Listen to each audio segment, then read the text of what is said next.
नमस्कार, स्वागत है आप सभी का। आज की इस वीडियो में अपन बात करेंगे CU-CET previous year cut off की, यानी कि सेंट्रल यूनिवर्सिटी राजस्थान की 2020 कट ऑफ देखेंगे। इस कट ऑफ को देखने के बाद आपको ये आइडिया लग जाएगा कि सीयू राजस्थान में आपका एमएससी प्लस बीएड या एमएससी मैथमेटिक्स किस कोर्स में आपका एडमिशन हो सकता है। तो इसकी जो मैं आपको जो सीयू-सीईटी 2020 में जिन-जिन लोगों का एडमिशन हुआ था, उनकी कंप्लीट एडमिशन लिस्ट मेरे पास है, तो मैं आपको वो दिखाने वाला हूँ। तो इससे आपको ये आइडिया लग जाएगा कि आपका एडमिशन होगा या नहीं होगा, आपके कितने मार्क्स हैं, कितने मार्क्स की आपको नीड थी। अब बात करते हैं सीयू-सीईटी के पेपर की। तो सीयू-सीईटी का जो पेपर होता है, वो क्या होता है कि सबसे ईज़ी पेपर होता है। तो इसका हर बार भले वो 2020 का देख लो, 2019 का देख लो या 2021 का देख लो, पेपर लगभग सेम ही रहता है, इसमें क्वेश्चंस का पैटर्न भी सेम रहता है, सब कुछ सेम रहता है। तो अपन इसको ईज़ी हार्ड नहीं बोल सकते कि कौन-सा पेपर ईज़ी आया था, या हार्ड आया था, क्योंकि इसमें ऐसे ही सिस्टम रहता है। दूसरी बात, जो सीयू राजस्थान है, वो इसलिए फेमस है कि इसका मैथ्स डिपार्टमेंट बाकी कंपेयर में थोड़ा-सा अच्छा डिपार्टमेंट है, बाकी सेंट्रल यूनिवर्सिटी के कंपेयर में। और फिर आपको यहाँ पे एमएससी प्लस बीएड का कोर्स मिल जा रहा है 3 साल में, तो इसके लिए लोग थोड़ा ज़्यादा अप्लाई कर देते हैं।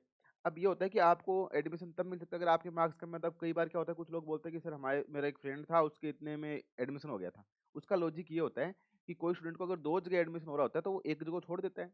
2 में से ऑब्वियसली बात है कि एक को छोड़ेगा, एक जगह ही चूज़ करेगा एडमिशन। जैसे कि कल ही मेरे पास एक लड़की का मैसेज आया, हर्षिका नाम से, तो उसके क्या है कि डीयू में 134 मार्क्स हैं, और उसने एचयू में, हैदराबाद सेंट्रल यूनिवर्सिटी में एडमिशन ले रखा है। उसका एडमिशन वहाँ पे है, वहाँ पे भी उसके अच्छे मार्क्स होंगे तभी उसका वहाँ पे एडमिशन है, और 134 है, यानी कि डीयू में मेरे अकॉर्डिंग तो इसकी डीयूटी में फर्स्ट रैंक आनी चाहिए। तो अब ये लड़की, इस लड़की ने बोला कौन सी जगह एडमिशन ले, तो ऑब्वियसली ये डीयू नहीं लेगी, एचयू में एडमिशन हो रखा है, एचयू मतलब मैथ्स के डिपार्टमेंट में सही है, तो कहीं ना कहीं एक जगह ही लेगी। तो ऐसी सिचुएशन में क्या होता है कि कोई सेंट्रल यूनिवर्सिटी को छोड़ सकता है, बाकी सेंट्रल यूनिवर्सिटी को वैसे कोई छोड़ता नहीं है। तो अभी आपको एक ये कट ऑफ देखने के बाद ये जो लिस्ट, एडमिशन लिस्ट देखेंगे, तो आपको आइडिया लग जाएगा कि आपके मार्क्स कितने हैं। क्योंकि बार बार यही मैसेज पूछ रहे हैं कि सब लोग कि सर मेरा सीयू राज में एमएससी प्लस बीएड में हो सकता है क्या, सीयू राज में एमएससी में हो सकते हैं क्या। तो अभी आपको मैं दोनों लिस्ट दिखा देता हूँ, एमएससी वाली और एमएससी प्लस बीएड वाली। तो जैसे अपन सीयू राजस्थान की एमएससी वाली लिस्ट की बात करें, तो ये एमएससी के टोटल 23 सीट थे, और यहाँ पे आप काउंट कर सकते हैं कि टोटल 23 लोगों के नाम है और उनके पूरे मार्क्स दिखा रखे हैं। तो जो अनरिजर्व्ड कैटेगरी, यानी कि जनरल कैटेगरी जिसको अपन बोलते हैं, तो जनरल कैटेगरी में आप ऐसे बोल सकते हो कि यहाँ पे 10 लोग हैं और 10 एडमिशन हुए, उसमें 63 तो हाईएस्ट मार्क्स थे, और 51.25 क्या थे, मिनिमम मार्क्स। यानी कि जनरल कैटेगरी में एमएससी में सीयू राजस्थान में कितने पे एडमिशन हुआ था, 51.25। इसका मतलब ये है कि अगर आपके 100 में से उस टाइम पे 100 क्वेश्चन आते थे, 100 अभी आते हैं, वहाँ पे एक एक नंबर का होता था एक क्वेश्चन, यानी कि 52 के अराउंड क्वेश्चन करेक्ट होने चाहिए। तो अभी जिसके 208 के अराउंड मार्क्स है, ऐसे मान सकते हो आपकी 205 से 210 के उसके पूरे-पूरे चांसेस है कि उसका सेंट्रल यूनिवर्सिटी और अब इससे कम नहीं बोल सकता हमें कि 200 वाले का ही हो जाएगा क्या? ज़रूरी नहीं है 200 वाले को, हो भी सकता है कोई इनमें से छोड़ दे तो एमएससी में एडमिशन हो भी जाए। तो 210 तो आप मान के चलो कि 210 नंबर तो आपके होने ही चाहिए, अभी जिस प्रकार से पैटर्न आपके मार्क्स हैं। तो सीयू राजस्थान में एमएससी में एडमिशन लेने के जनरल कैटेगरी में जिसके 210 हैं, उससे ऊपर हैं, उसके चांसेस है पूरे-पूरे एडमिशन के। क्योंकि आप देखो 51.25, 51.7, 54 आ रहे हैं सीधे फिर। 55, 63, ये तो किसकी थी? एमएससी की थी, जनरल कैटेगरी में। अब बात करते हैं ओबीसी की, तो ये ओबीसी के स्टूडेंट है। तो ओबीसी वाले में आप देख सकते हैं कि 51.25 से लेके 49.25, यानी कि जिसके 49.25 है, उसका ओबीसी कैटेगरी में एडमिशन हो गया था किसमें? सेंट्रल यूनिवर्सिटी और राजस्थान में एमएससी के कोर्स में। तो 49.25 में 50 क्वेश्चन मान के चलो, जिसके 200 नंबर है ओबीसी में, उसका सीयू राजस्थान में एमएससी में है, not MSc plus BEd, MSc में होने के चांस है 200 नंबर वाले के।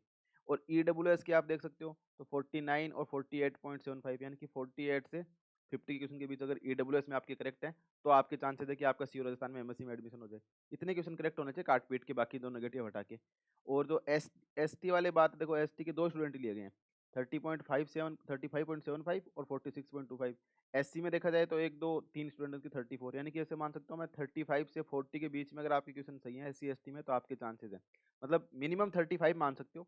इससे कम है तो जरूरी नहीं है कि आपका एससी एसटी में यहाँ पे सेंट्रल यूनिवर्सिटी ऑफ राजस्थान में एमएससी के कोर्स में एडमिशन हो। 35 तो चाहिए ही चाहिए, 35 प्लस होने चाहिए तब आपके चांस, क्योंकि 34.75 है और एक में यहाँ पे आप देख सकते हो 35.75 है, तो 35 तो मिनिमम मान के चलो। तो इससे ये आइडिया लग रहा है कि सेंट्रल यूनिवर्सिटी ऑफ राजस्थान में अगर आपको एमएससी कोर्स में एडमिशन लेना है, तो ऐसे मान के चलो 52 तो जनरल कैटेगरी में से ही होने चाहिए आपके, 49 जैसे ओबीसी में देखा रखा है तो 50 ओबीसी में होने चाहिए, एससी एसटी में 35 करने, और ईडब्ल्यूएस की बात करें तो वहाँ पे भी 48 से 49 क्वेश्चन ही होने चाहिए। तो ये तो किसकी बात होगी? सेंट्रल यूनिवर्सिटी राजस्थान में एमएससी के कोर्स की बात होगी। अब बात करते हैं एमएससी प्लस बीएड की। अब एमएससी प्लस बीएड में टोटल कितनी सीट है? 30 सीट है। तो 30 सीट में से आप देख सकते हैं कि अनरिजर्व्ड के स्टूडेंट है ये वाले। तो इनके कितने मार्क्स आ रहे हैं? हाईएस्ट 65 है और मिनिमम 53.5, यानी कि जनरल कैटेगरी में 53.5 मार्क्स थे, तो उस टाइम तो एक क्वेश्चन एक मार्क्स, अभी 4 मार्क्स का, तो ऐसे मान के चलो 54 क्वेश्चन सही होने चाहिए आपके। तो 54 सही होने का मतलब 216 नंबर, यानी ऐसे मान के चलो कि 54 55 क्वेश्चन आपके करेक्ट हैं, इसके ऊपर हैं तभी आपके चांस, कम में तो मैं नहीं बोलूँगा कि कम में हो जाएगा। कम में होने के चांसेस सिर्फ तभी है जब कोई स्टूडेंट छोड़ दे यहाँ से दूसरी जगह एडमिशन ले ले, क्योंकि पेपर सबका पैटर्न सेम सा रहता है, हर बार पेपर का एवरेज भी वैसे ही आता है। तो अपन इससे कम में बोल के आपको ऐसे नहीं बोल सकते कि हाँ हो जाएगा, चांस है, ऐसा नहीं है। 54 से 55 क्वेश्चन मान के चलो, 55 क्वेश्चन सही है तभी आपका सेंट्रल यूनिवर्सिटी ऑफ राजस्थान में एमएससी प्लस बीएड कोर्स में, क्योंकि ये लिस्ट है एमएससी बीएड इंटीग्रेटेड की, इसमें एडमिशन हो सकता है। ओबीसी की बात करें तो ओबीसी में 53.25 हाईएस्ट थे और मिनिमम थे 51.5, यानी कि 52 क्वेश्चन करेक्ट होने चाहिए आपके, जो कि लास्ट वाले में क्या थे, एमएससी एमएससी प्लस बीएड का और एमएससी का। जनरल वाले में वहाँ पे कितने थे, 52 थे, यहाँ पे एमएससी प्लस बीएड ओबीसी वाले के 52 हैं। तो 52 क्वेश्चन करेक्ट होंगे तभी आपका पॉसिबिलिटी है कि सेंट्रल यूनिवर्सिटी ऑफ राजस्थान में एमएससी प्लस बीएड के कोर्स में एडमिशन हो जाएगी, इसमें ओबीसी कैटेगरी में।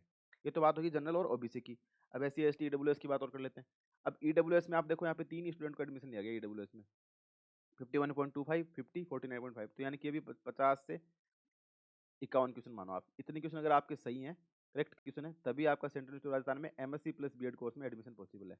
एसटी की बात करें तो यहाँ पे सिर्फ एक स्टूडेंट है एसटी में, 44 और 37, तो वही ऐसा मानो कि एसटी वाला को 38 क्वेश्चन करेक्ट करने पड़ेंगे एमएससी प्लस बीएड में एसटी कैटेगरी के लिए। और एससी कैटेगरी के लिए भी 38 ही चाहिए, क्योंकि वहाँ पे 35 से हो रहा था, तो यहाँ पे 37, 37.5, 41.5, तो यानी कि 38 क्वेश्चन। तो यहाँ से पता लग रहा है कि अगर जनरल कैटेगरी में आप एडमिशन लेना चाह रहे हैं तो आपके 55 करेक्ट होने चाहिए। ओबीसी में अगर बात करें तो 52, ईडब्ल्यूएस में आप बात करें तो मैं ऐसे बोलूँगा 50 51 क्वेश्चन, एक एक क्वेश्चन का फर्क आ रहा है। और एससी एसटी में अगर आप ले रहे हैं तो 38 क्वेश्चन के अराउंड, आप 38 से 40 क्वेश्चन, अगर ये क्वेश्चन आपके सही है इतने क्वेश्चन, तो आपका पॉसिबिलिटी है कि आपका सेंट्रल यूनिवर्सिटी ऑफ राजस्थान में एमएससी प्लस बीएड कोर्स में एडमिशन हो सकता है।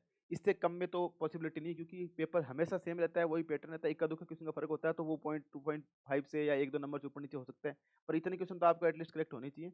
और एमएससी कोर्स के लिए ये वाला क्राइटेरिया है, तो ये वाला क्राइटेरिया आपका अगर है तो आप सेंट्रल यूनिवर्सिटी ऑफ राजस्थान में एमएससी और एमएससी प्लस बीएड कोर्स में एडमिशन के लिए एलिजिबल हैं। तो ये कुछ आइडिया था जो आपको आई होप कि पता लगा होगा कि आपके मार्क्स कितने हैं। तो अभी अब आपको बार-बार पूछने की ज़रूरत नहीं है कि सर इतने में पॉसिबल है क्या? चांस है क्या? अब कोई लोग तो ऐसे भी पूछते हैं कि सर मेरे 40 क्वेश्चन चाहिए, जनरल कैटेगरी में हो सकता है क्या? तो ऑब्वियसली बात है कि उसको दिख रहा है कि 40 में तो यहाँ पे आस-पास ही नहीं है वो, तो कोई पॉसिबिलिटी नहीं है। तो ये सीयू राजस्थान की एमएससी और एमएससी प्लस बीएड कोर्स की लिस्ट थी जो मैंने आपको दिखा दी। इसमें ऐसा भी हो सकता है कोई स्टूडेंट ऐसा हो जिसका कम में भी एडमिशन हो गया होगा, अगर इसमें से किसी ने कोई एडमिशन को छोड़ दिया तो। अभी 2-3 लड़के ऐसे हैं जो मेरे को लग रहा है, पर वो उनका फ़ायदा आपको डीयू में ही होगा।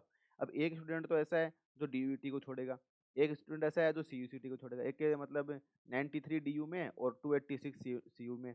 तो ऑब्वियसली बात है ये दोनों जगह तो नहीं लेगा, एक जगह एडमिशन लेगा, तो ये डीयू में इसके चांसेस ज़्यादा हैं, तो ये एक स्टूडेंट यहाँ से देगा। तो ऐसे स्टूडेंट छोड़ सकते हैं, तो उनका फ़ायदा थोड़े कम मार्क्स वाले को मिल जाएगा। पर अपन इनको मान के नहीं, ये तो इनकी चॉइस पे डिपेंड करेगा ना, आप अपन पहले से नहीं सोच सकते ना कि ये इसमें जाएगा कि इसमें जाएगा, वो तो इसकी चॉइस है। और जो उसने मेहनत करी है तो उसको चॉइस मिली है ऑब्वियसली। तो आई होप आपको ये वीडियो अच्छा लगा होगा, जिसमें सारी डिटेल्स थी तो समझ आई होगी। अगर कोई डाउट होता है तो आप कमेंट बॉक्स में जरूर पूछें। बाकी सभी सेंट्रल यूनिवर्सिटी के जो काउंसलिंग प्रोसेस है वो आपको ऑफिशियल वेबसाइट पर पता लग जाएगा। कुछ की स्टार्ट हो चुकी है, कुछ की स्टार्ट हो जाएगी, तो आप सभी पर रजिस्ट्रेशन कर दें। रजिस्ट्रेशन करने में कोई दिक्कत नहीं है। अगर आपका एडमिशन होता है तो बढ़िया, नहीं होता तो आपकी जो फीस होती है रजिस्ट्रेशन फीस, वो सारी की सारी वापस मिल जाएगी। और अगर आपको ऐसे ही किसी और सेंट्रल यूनिवर्सिटी के बारे में जानकारी चाहिए तो आप मेरे को कमेंट बॉक्स में बता सकते हैं। So thanks for watching and keep continue watching exponential mathematics. Thank you.